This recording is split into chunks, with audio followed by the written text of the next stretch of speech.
অর্থনীতি, আর্থিক খাত আর ব্যবসা বাণিজ্যে গেল এক মাস যেন সংস্কার আর পুনর্গঠনের। প্রায় প্রতিদিনই এসেছে কোনো না কোনো সিদ্ধান্ত রদবদল।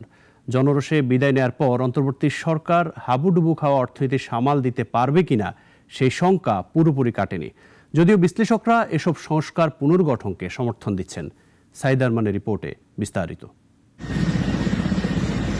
গত 5 আগস্ট জনরোষে বিদায় নেয় আওয়ামী লীগ সরকার। তারপর নোবেলজয়ী অর্থনীতিবিদ ডক্টর মোহাম্মদ ইউনূসের নেতৃত্বে গঠিত হয় অন্তর্বর্তীকালীন সরকার। তবে অর্থনীতির যখন খারাপ সময়ে তখন নতুন সরকারের কাছে আকাঙ্ক্ষা আর বাস্তবতা যেন আলাদা পথে। অর্থনীতির পাপের ফসল উচ্চ মূল্যস্ফীতিতে পড়ছিল মানুষ।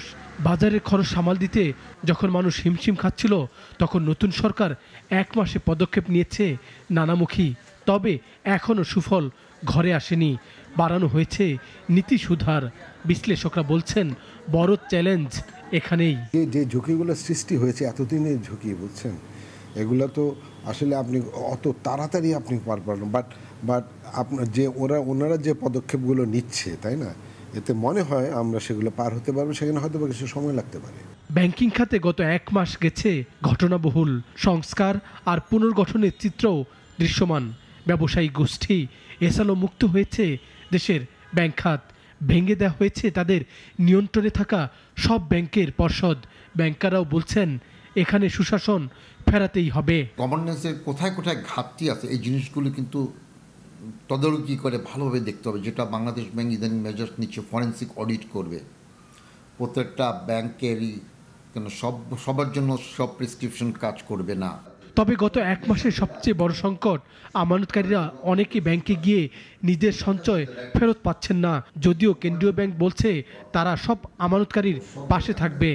পুরাতন বড় কথা না, ব্যালেন্স শিট আমার ছোট হতে পারে, বাট আমি হেলদি কিনা in terms of my indicators কথা বলবে।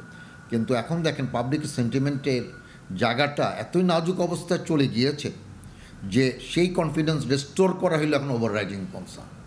অর্থনীতির দুর্বলতা খুঁজতে গঠিত হয়েছে শ্বেতপত্র প্রণয়ন কমিটি। কাজও শুরু করেছেন তারা, কারণ থাকবে না কার্পেটের নিচে কোনো গোপন তথ্য। আর কালো টাকা সাদা করার সুযোগ কয়েকদিন আগেই বাতিল করে সরকার বাহবাও পেয়েছে আরেক দফা। চ্যালেঞ্জ হলেও সরকারের প্রতিশ্রুতি, দেশে ফিরবে পাচারের টাকা। বিদেশি যেগুলো অর্থ তারা পাচার করেছে সেগুলোকে আনার জন্য আমরা আইনগত এবং ইন্টারন্যাশনাল এফোর্ট আমরা নেব। এই ব্যাপারে আমরা ইতিমধ্যেই বিশ্ব ব্যাংকের সাথে কথা বলেছি, আমরা ইউকে গভর্নমেন্টের সাথে কথা বলেছি, আমরা